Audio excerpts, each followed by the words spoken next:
Hey, it worked. Hi, I am Lise Colucci, one of the life coaches at Queen Being, and I am here to offer you support as you recover from narcissistic abuse. And today we are going to talk about the duo method a bit and what that is. And basically, the topic of the day was a question about where to begin healing, how to begin healing after a toxic relationship and narcissistic abuse. So let's start with that. Um, Over at Queen Being, we have our coaching. Hi, Katrina. Our coaching is based on the duo method, which was created by Angie and is discover, understand, and overcome, as we hear over and over again, right? What does that mean? So, look, everyone found me. Yay. No, you're not late. I started late. I had stuff going on here. So I started late and then I couldn't get the stream to load. So now here we are.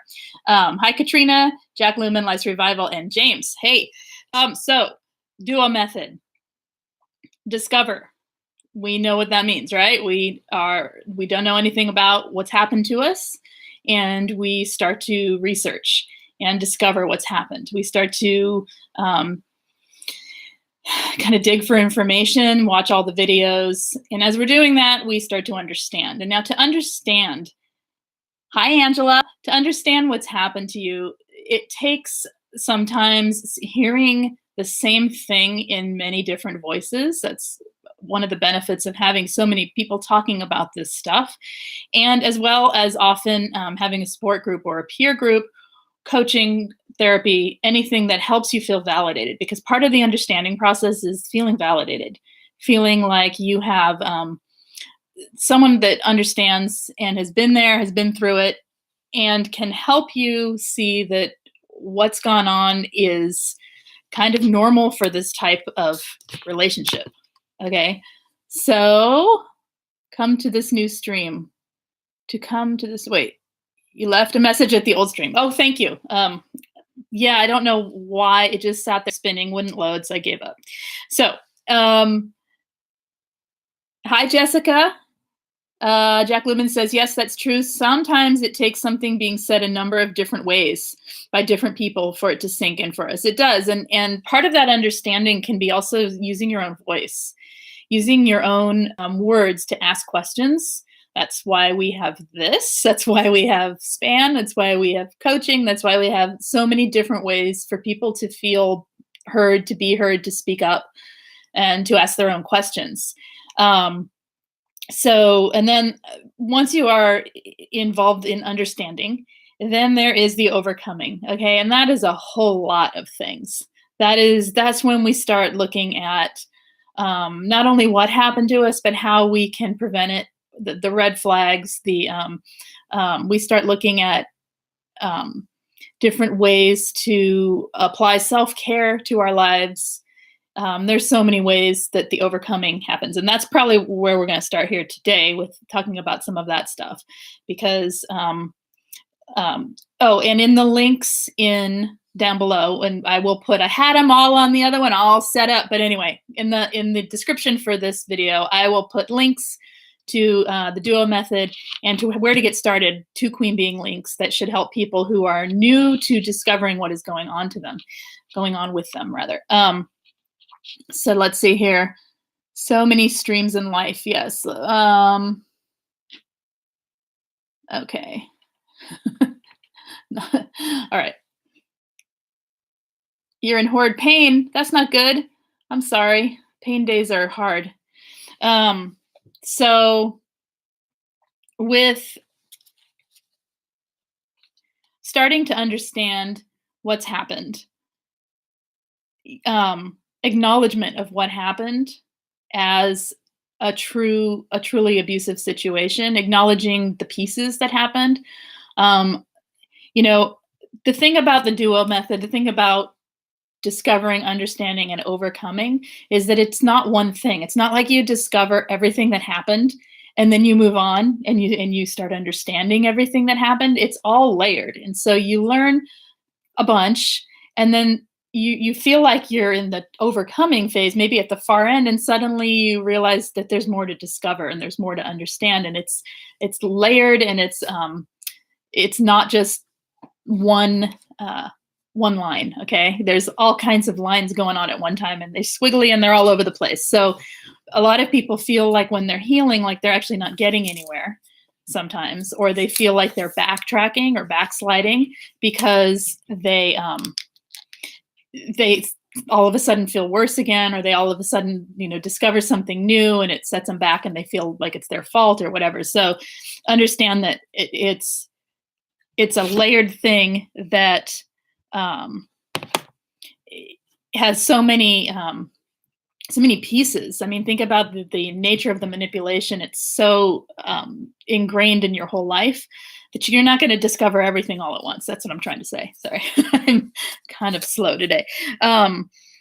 Support is critical for people. So I want to also start with saying that if you are here right now, if you're in any support group right now, like SPAN, if you're actively seeking therapy or coaching, anything you're doing for yourself, if you're watching videos, if that's all you're doing, that's okay. You are beginning to heal. Okay, that's how you start. You just start by creating a plan for yourself to get yourself out of the position that you've been put in by somebody else's toxic abuse. Acknowledging what happened, but also acknowledging it's not necessarily your fault. It's not your fault. And it's not to say we don't take responsibility for our emotions after the fact, like in order to heal, but that's different than thinking that the abuse was your fault. So acknowledging that it was not your fault and that it was real, and finding validation to support that can be helpful. So some ways to start the overcoming. That's the part that I think gets interesting, right? And fun, because you are working toward a future rather than spinning your wheels back in the past. And that is a way to look at it so that you, and you guys just chime in if you feel like talking about anything to help people who are, this I think was one of your topics you wanted to talk about with how to heal, how to begin healing, to begin. Each of us heal in our own way, basic tools, and off we go. That's right. It is in our own way, and that there are so many tools out there is what I'm saying. There's so many ways, there's so many people that are out there to help. And there's large support groups out there. So anyone that is new to this, know that you're not alone, and there is a lot of support out there. If you're not new to this and you're wondering how to make the next step towards your healing, find the ones you resonate with. I was just going to say that, James. I was going to say find the support and really connect with the people that you resonate with, the people that validate and hear you. And that can be it doesn't have to be abuse related, just in your life, like seeking people who are emotionally safe, seeking people who are available to you and listen. And let's see, you can start by helping others too. Doesn't necessarily mean I want you to be serious. I can't joke too much. I don't need you to be serious. I just, with only a few of you in here, which I came on late, and there's not going to be, there wasn't a lot of warning. So with only a few of you, I can either not read what you're saying or read what you're saying. That's all. I don't need you to be serious. I can talk for a bit. You can joke with each other. I don't mind. Helping others. Okay, so sometimes we forget about this, and this is something that's come up with another person that I follow, and he's talking about, this is one of Paul's things, okay? He's talking about generosity. He says we don't talk enough about generosity within self-help groups, okay? And I think that is super important. And I know for myself that offering generosity toward people gives me a sense of gratitude. And gratitude is really, really big when you're trying to recover from something that's knocked you so far down, especially when you're an empath and a kind and generous, kind person, right? So helping other people, and it doesn't necessarily have to be within the narcissistic abuse community or awareness-wise, it can be anyone in life. Just helping others can help you get out of the darkness that the narcissist has put you in. I mean, but be careful there too, that you're not overextending what you have to give. So helping others can be really tiny if that's all you have to give and you know that it's not draining you. If it drains you, just don't do it for a while. Okay, this is just some suggestions. So Mo Cowboy says, a format or a plan. I signed up from one of the coaching groups. I'm revisiting and adding to the list. Things to do. Excellent outline. Okay, good. And I'm excited to have you in there and meet. That'll be nice. Let's see. Yes, gratitude. I'm still needing to chin up the bar to Angie's level to be able to list 10 things I'm grateful for every day and 3 things I like about myself. You can do it. You can do it. You know what I say about that? It can be the same 10 things every day. It doesn't matter. Just get your mind in the mindset of gratitude.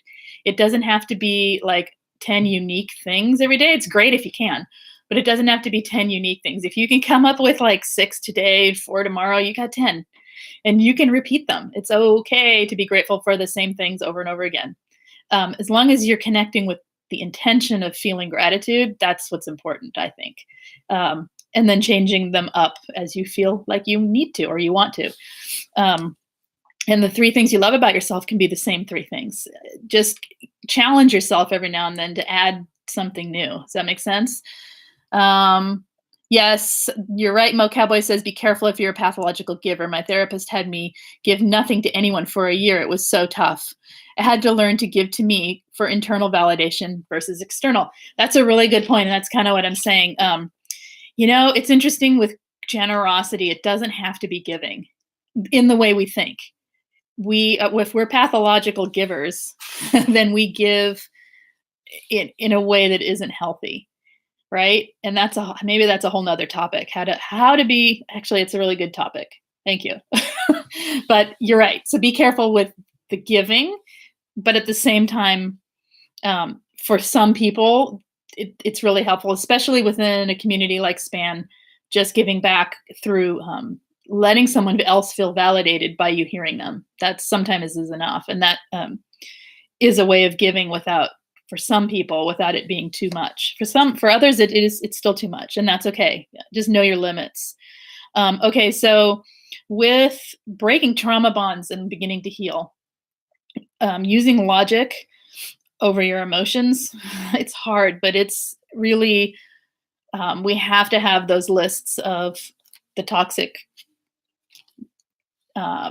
abuses and the knowing that it's that keeps us seeing the truth. So when you're using logic, you're seeing the truth without a lot of sugarcoating. You're just stating the facts of what happened to yourself.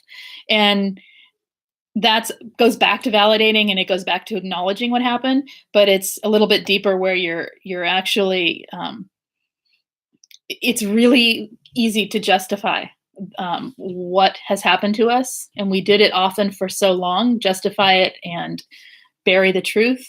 So just the facts, right? Just looking at the facts and looking at it logically is very useful to sort of separate what happened from the emotion of what happened. And be careful there too if you're a master dissociator, because these are all tools. We have to pick the ones that work for you, right? You want me to answer what?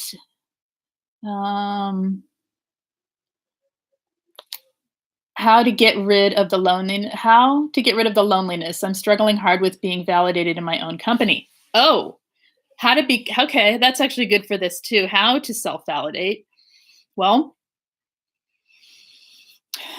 so it depends on what you're experiencing. I don't know exactly what you're experiencing with that. Being validated in your own company can be things like acknowledging the things that you did do today. So instead of, a lot of times people will be overwhelmed with to-do lists, and I'll say, don't make a to-do list, make a to-did list, and make a list of the things you did in a day. And when you look at that list, just acknowledge for a second which things, made you feel good, which things felt satisfying, acknowledge any positivity you got from the to-did list, right?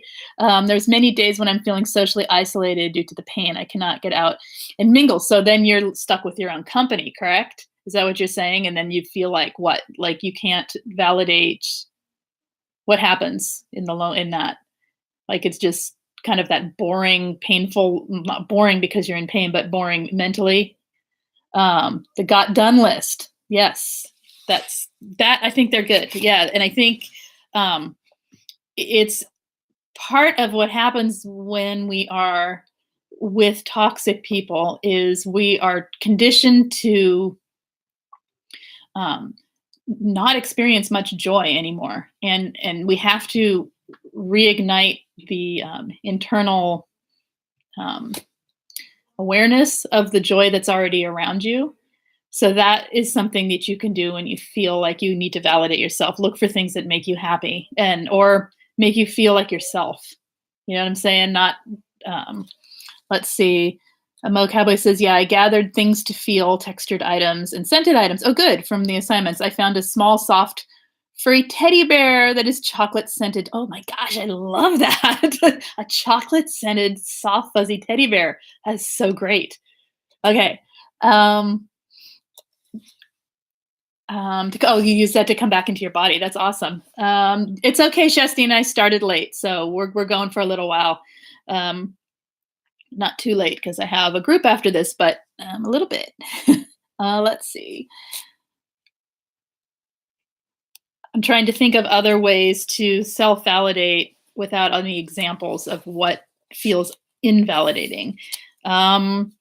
Self-validating is. Does anybody have any like specific situations where you don't feel like you're validating yourself, or you feel like you wish you could and you're seeking it from somewhere else besides just laying there in pain? That's a tricky one because what do you do, right? You can have things for your mind, you know, like word puzzles and things that make your mind work. Have things, and then acknowledge that you have a clever mind, right? Things that get you out of the pain and into something you're doing with your mind. As long as I'm not dominating the chat. Well, no one else is chatting, so you can all say something and we'll all talk. That's okay. Let's see. Seeking help. Seeking help is another way when we are trying to heal. I feel like that's a tricky one because people don't know, first of all, where to reach out for help or how to reach out for help, or that they even need to reach out for help. They just know they can't do this, or they feel so overwhelmed and they don't know how to find the kind of help they need. So a therapist that is in the least experienced with trauma can be useful. A therapist that is trained in narcissistic abuse is amazing if you can find that. Looking in, Google or Psychology Today for your area and enter those words, and then talking to them beforehand and asking what their experience is with narcissistic abuse recovery. Life coaching obviously is an option. That's why we have it. That's why there's 3 of us. And so there's that. Group coaching that gives you peer support plus a coach to help keep steering people toward their own healing. And part of the coaching experience is that you basically you have the answers, and we know it. We know you have the answers because we believe in you. We so believe in you so much because we've been through it and we know what it takes to come out the other side, and we can see it in your potential. We can see it in you, and we believe in you, and we are there to help you discover for yourself your own path in life and your own joys and path. And it can be a really great experience. If you can't do that, leave. It wants me to leave. Don't leave. My computer is like ornery today. I don't know what's up. Support groups like SPAN. There's other ones out there, but SPAN is the one that I would recommend. And that is super useful, having the peer support. And also in there, we have a great admin team to also help. So there's that. Friends and family can be challenging because most people don't understand. So while they may want to support you and give you everything they can, that maybe all they can give is a shoulder to cry on. Sometimes knowing that someone who loves you can't help you, it's okay. They If they haven't experienced it, happy for them, right?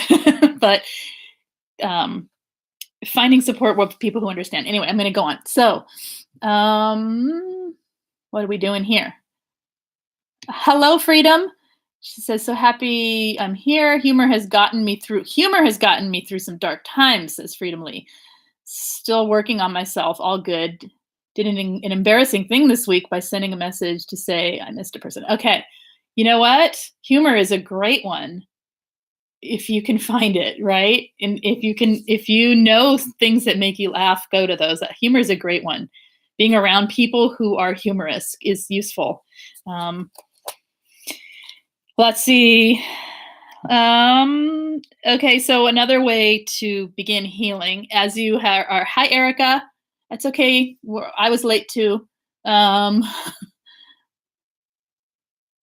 Shastina says, I can't find an experienced therapist that takes my insurance. I know it is a problem. It is a problem. Doing it on my own. Don't have support or anyone to talk to except Span and you all. Well, we're here, right? That's what this is for, and that's what Span is for. And you're doing it. It's a process. It's the thing about it is this isn't like time will heal all wounds kind of thing for most people. This is really a process, and it's the more you put into it, the more you get out of it. That's what the beautiful thing about it is. So Span is awesome. Yes, it is. And it's very difficult to find therapy for this particular concern. But it's not impossible. It's just difficult. It's impossible in some areas. You're right. Let's see. So what do you do when you're on your own? Okay, when you're on your own, things like beginning to set boundaries with people in your life, with situations in your life, and really like taking some time to understand what it is that you need to set boundaries around. You're humorous. Shastina cracks herself up. That's perfect. Even when you're talking to yourself. I do too. I do the same thing, even in public. I don't care.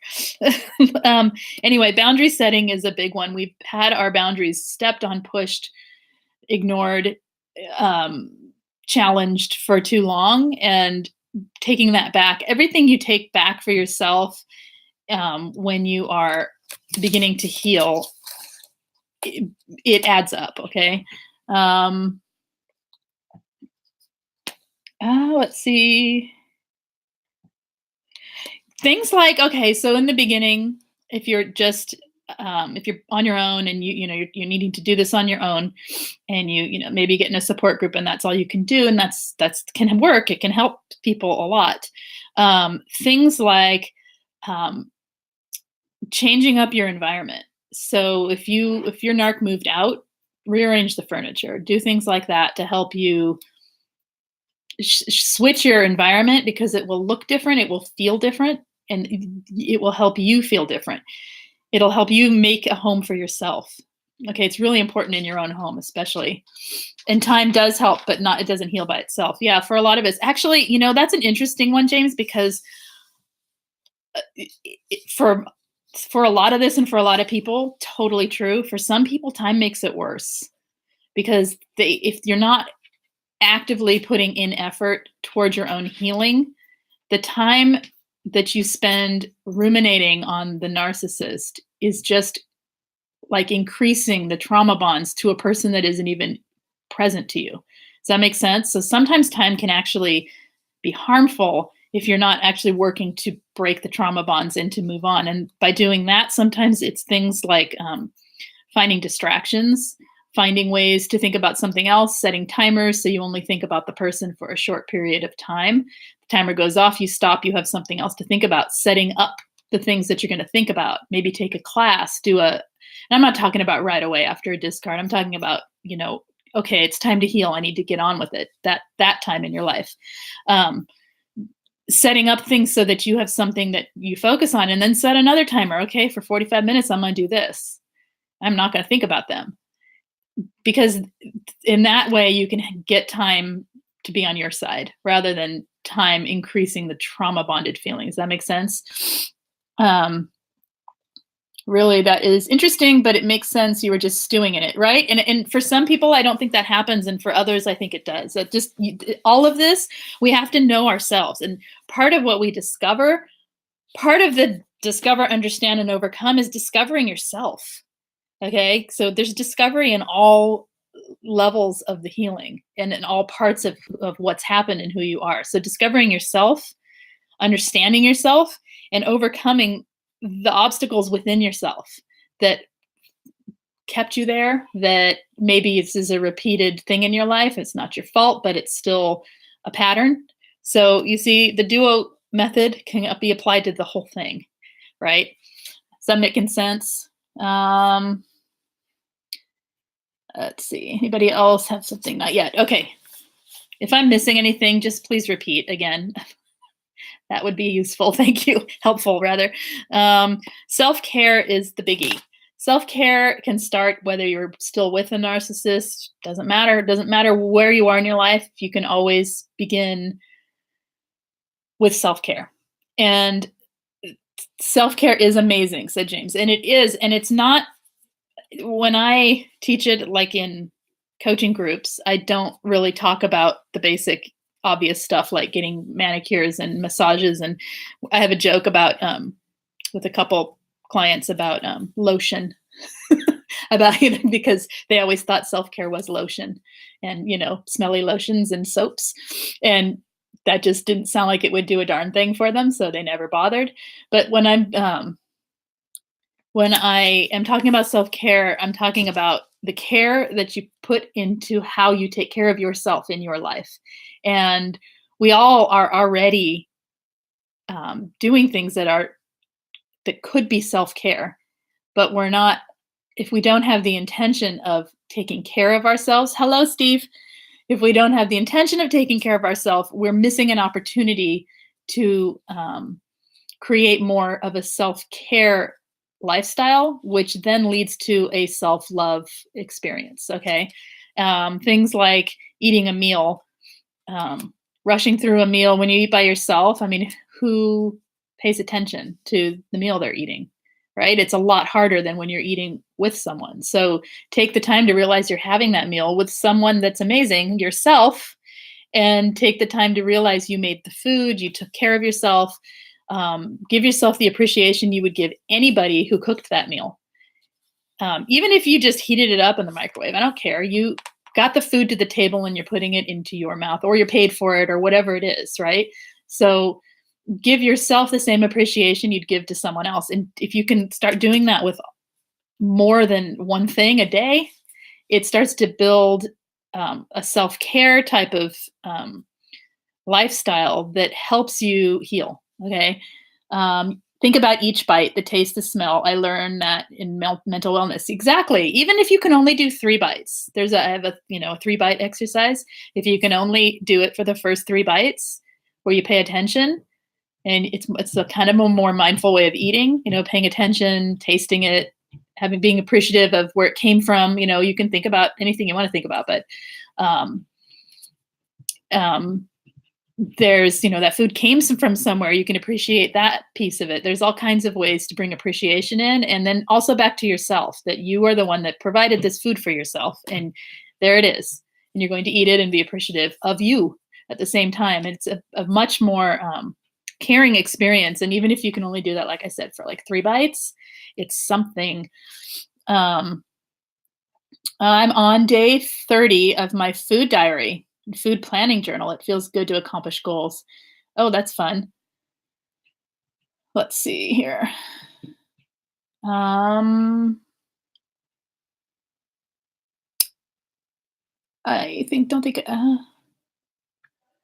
lay down in the morning before work to meditate. That's perfect. In the morning before you start your day, having a mindfulness practice or meditation practice, or an exercise practice or something that brings you to yourself. I just read something the other day that said we should take 1 hour out of every 24 for self. So that's minimum. I don't remember where I read it, but I liked it. So 1 hour out of every 24 is for you. And that is a way to focus on self-care too. But see that self-care, the more you're focusing on you, and the more you're focusing on yourself and your well-being, the less mental and emotional energy there is to focus back on the narcissist, right? Sure, the thoughts may still be there and they may still try to creep in and take over, but if you start doing this more and more, it's a lot harder to also be ruminating on the negativity that the narcissist has put in your head. So, mindfulness while eating, says Mo Cowboy. And I give thanks and gratitude to all the plants and animals and farmers while eating. Perfect. See, I love that. Slowing down and eating also, actually tasting the flavors of the food. See, but we can do that same thing.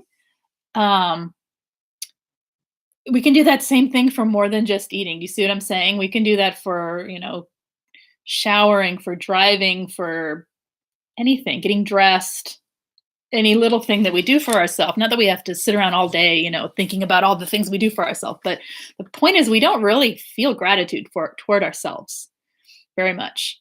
We would feel it if someone did it for us. If someone cooked the meal, or somebody drew you a long hot bath and left it there for you.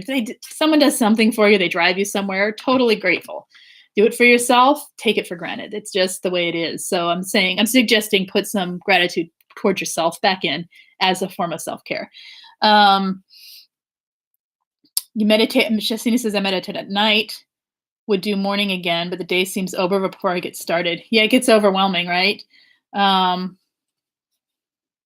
Freedom Lee, I was embarrassed by sending the text saying I missed him, but the worst was realizing I sent it twice. Oh no! I apologized via text and had to laugh and move on. You're right about changing focus. That's great that you laughed and moved on. Somehow it's actually better that it went twice, because if it went once, then you just kind of feel like, oh, why did I do that? When you send it twice, it's just so silly. You can't not laugh, right? And then at least there's a break in focus.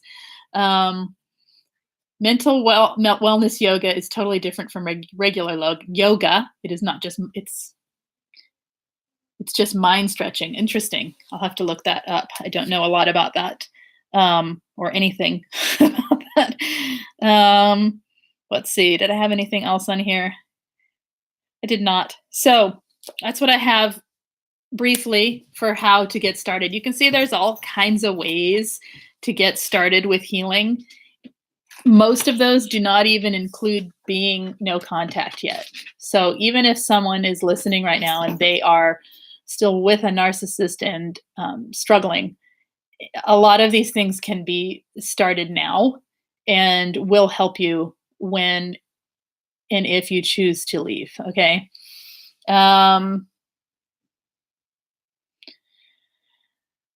Can I explain more about avoiding rumination of past memories? I think I talked about that the other day. What did I say? Yes. The rumination is the best thing that I know of, is to break the association with it, to change your focus, to literally get up and change your focus, to like an emotional flashback. I think he's talking about when you can't stop thinking about certain things. It's tricky if you still have a narc in your life, that the rumination seems like it fits there. Does that make sense? Because they are there and they're around. Now, if we're talking about ruminating on the past that is so far back, I mean, that's a trauma response, right? The rumination is a trauma response. And what self-care helps, getting your focus on something else helps, timers help, anything to break the thought process that's happening and change it into what you want it to be. Talking yourself through it can help. Ruminations on past good times, but never on the bad times. That's what you do. You pattern interrupt. That's the words I was looking for. Thank you. I couldn't get my brain around interrupt. I don't know why, but there we go. Pattern interrupt. Yeah, like the constant voice in your head of the narc, or even the good times, like Steve says that, even constantly thinking about the good times can make it hard, because then it's like throwing you into cognitive dissonance, because you know why, because it would. So I'm going to read what Mo Cowboy says here real quick. I use the cloud method, slow the memories down, so I can then change focus or simply reflect the detachment on the memories, seeing the memories in my head as floating on slow moving clouds. I like that. Slowing it down. See, I think it depends on the person. Some of us are really slow ruminators. Like, it's the same perseverating thought over and over and over again, and there's nothing to slow down. And others of us, like it sounds like you might be, have a lot of thoughts going on all at once, and it's sped up, so it feels like overwhelming, and you can't get a grip on what's actually happening now versus the memories in your head. So I like that. So I wonder if that would work for people who have to try it. I don't know. Well, for people who have more of the slower thought, where they just have the same thought over and over again. So yes, and so changing the pattern interrupt. Pattern interrupt can be anything, literally getting up. Sometimes pay attention to what happens when you're having the ruminating thoughts. If you're like Jack Lemmon, if you are laying there in pain, you obviously can't jump out of bed, right, to change your scenario. But maybe you can, I don't know, get up for just a second, straighten out the bedding, or like if you're on the couch, like straighten out the table next to you, wherever you're sitting when you're having these pain episodes, and the memories and the thoughts are going and going, but change something up around you. Even if it's the direction you are turning your head. So like if you're laying like this, just turn your head the other way. See the other side of the room. We get really locked in our physical patterns. Changing your posture can help a lot. If you notice that you're having thoughts and your posture slouches, just sit up and look around and see what it does. So that's another. You ruminate in the morning when half asleep. You know what I would suggest for that, Katrina, is before you go to bed, write something in a journal to yourself that you're going to think about that next morning. Something fun, gratitude lists, plans, something positive, something you appreciate, something you want to do in your life. Even if it's like planning your spring garden, anything, just have something, but write it down the night before, because you're not going to remember it when you're half asleep and you're ruminating.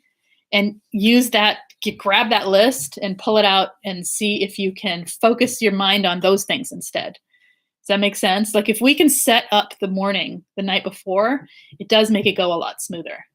And that's why I like gratitude lists before bed more than I do in the morning. I know a lot of people suggest them in the morning. I suggest them before bed.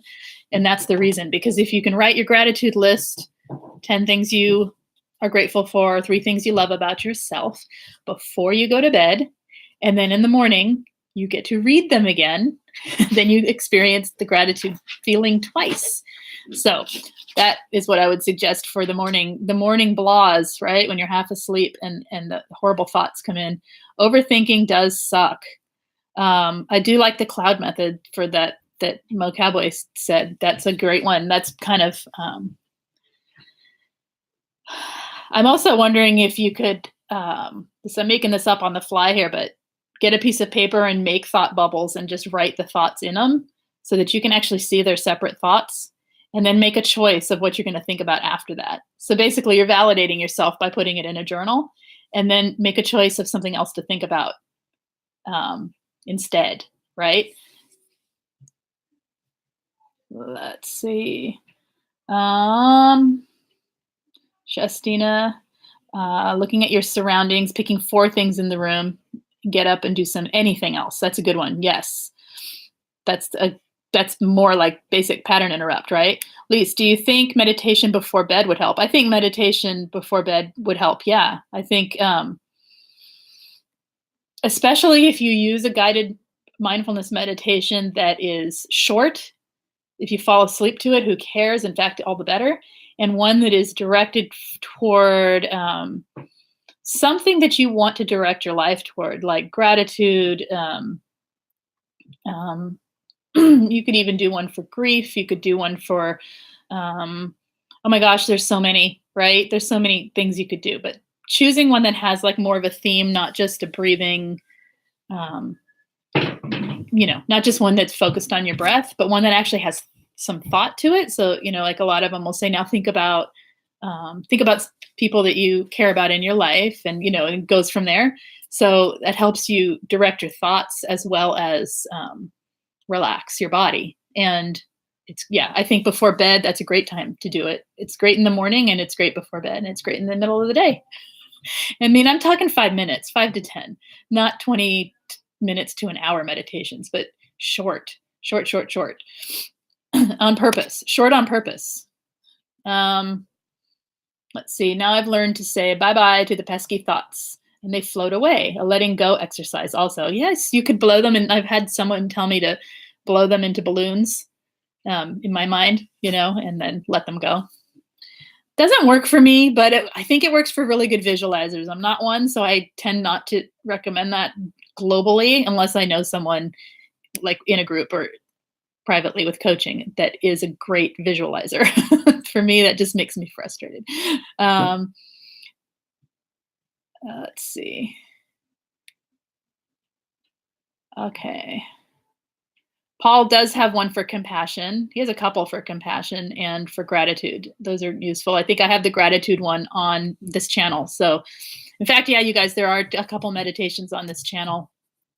I think there's 3 right now that are short and can be useful, but especially the one for gratitude for nighttime. So, anyway, okay. What else do we have here? Oh, it's getting late.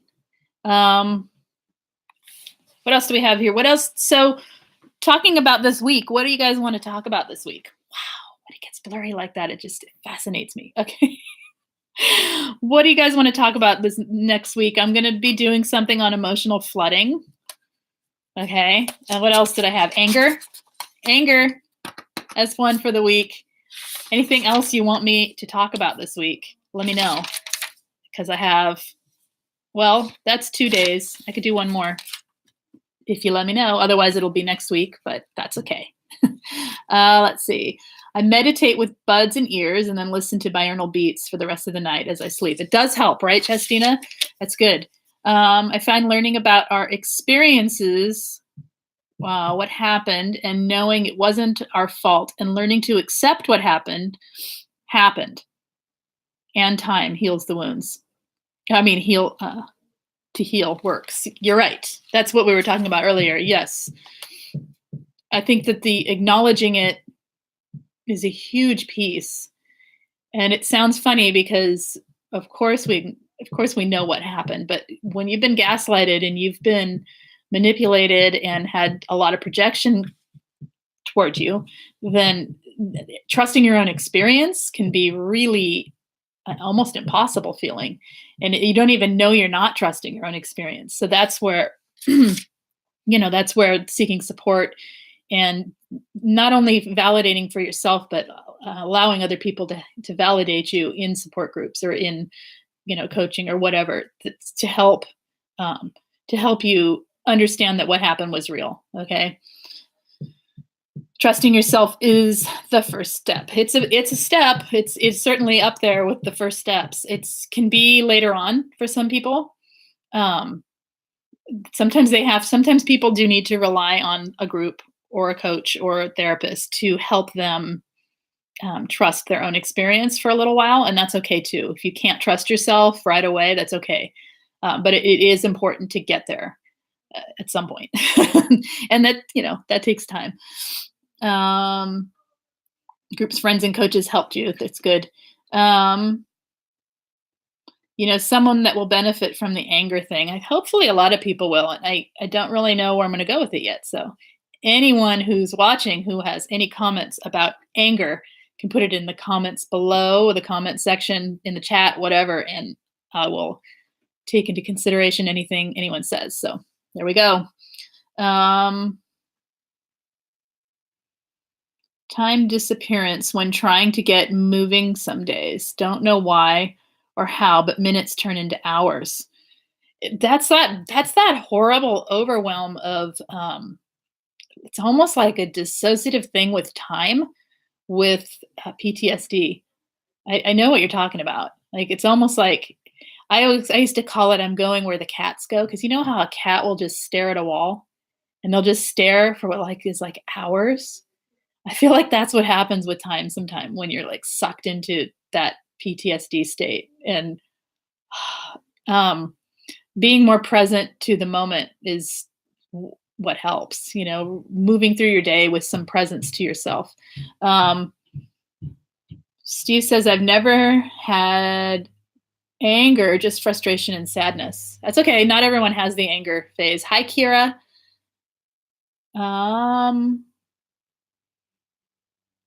Right. But how did the day get away from me feeling? It's true.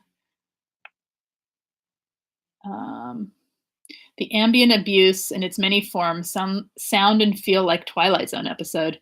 Hearing others' confirmation of similar experiences allows you to trust yourself and grow and evolve. Correct. That's exactly how it works. Yeah. And you know what? When you are in a group or you're in a support group or a coaching group or whatever, a group of people, and somebody tells their story and you tell your experience, about it at the same time, and you hear the validation that they feel right there. When I talked about in the beginning, helping others, that's so huge. To witness somebody feeling validated is awesome. So Frankendoll, hello, saying hello back. So we're talking about where to begin with healing, and now I'm asking what you guys want to talk about the rest of the week. If there's any topics anyone wants to talk about, like I said, anger will be one of them. Somebody asked about that. Gosh, there was something said earlier. What was it? Oh, I'm going to have to rewatch this whole thing and find it. There was something said earlier that was a great topic. And I said, that's a great topic. We should do that. Oh, well, I'll watch it and I'll find it. Anger is useful when channeled purposefully. It can be. Anger is useful. Well, we'll talk about anger more later, but it is useful in keeping you from breaking no contact. So it can be useful. It's just, we don't want to stay there, right? Anyway, back to this. Like I said, I'll be posting links in the main description of this video for Angie's dual method on Queen Being and where to get started with recovery. That might help some people. Let's see. Kira says, I do guided meditation on YouTube and run my space heater, which makes a fan noise to fall asleep at night. That's great. And probably keeps you warm too. Let's see. Self-betrayal has been on my mind. Self-betrayal. Can you say more? I'm gonna write that down. See, this time I'm gonna write it down right now. Self-betrayal. I like that. I don't like that, but you know what I mean. I like it as a topic. What do you mean? And self-sabotage. How about that? Because, right, we are self-sabotaging creatures, every single human, until we learn the things we're doing to sabotage our own well-being. So say more about that, Frankendoll, if you don't mind, about the self-betrayal. Just some idea so I know where to take it for a topic, because that's a good one. Anyway, let's see, anything else here? I'm going to head out, guys. I have group in 10 minutes and I got to get them their link to their group. So when are the streams again? Okay. So Shastina, 4:30 Tuesdays. I was late today. I apologize. 4:30 Thursdays. This is all Pacific. 4:30 Tuesday, Thursday Pacific. That's 6:30 Central Tuesday and Thursday. Fridays, I am adding in, oh my goodness, I think it's 10 a.m. my time. I don't have it in front of me. I think it's 10 a.m. my time. I could look it up. So that's 10 a.m. Pacific, noon Central. And I'm looking. I'm sorry. I'm doing this kind of as I'm streaming. Yes, 10 a.m. 10 a.m. Fridays. So there we go. And then I'll add more. There you go. You got it. Jack Lumen got it for me. Thank you. And I will add more as I can squeeze it into the calendar. I want to add another morning or a weekend time. So that'd be 4 a week. That's fun, right? Okay. So keep the topics coming, and I'm more likely to do more streams. I'm gonna read all your anger comments later and write them in my notes for the next stream, which is Thursday. Lunchtime with Lise. That's right. That'll be fun. Okay, that's it for today. Tuesdays and Thursdays have been pretty solid, except for when I have a technical difficulty or if I get sick. So if I can't talk, right? Okay, but I think that's it. Yes, I don't think I missed anyone. Okay, you guys, take care. Be well, and I will see you Thursday. And like I said before, anyone. Oh! I have one more thing, real quick. If you text to 33222, did I get it right? It's on the. I'll put it on the description as well. Lise Live, LISELIVE. You will get notifications before I go on through your text. I haven't started it yet. I just got it set up. So I'll try to start that for Thursday. So if you text to that, you can sign up for notifications that way. Anyway, anyone who's new here, please subscribe, and then you'll get notifications that way as well. I will talk to you guys soon. You're welcome, Freedom Leo. Hi, Butterfly Mama. You're welcome. Yes, that Shakira is saying, don't forget to hit the thumbs up. We like those. Anyway, take care, you guys. I will see you Thursday. And that's it. Thanks. Bye-bye.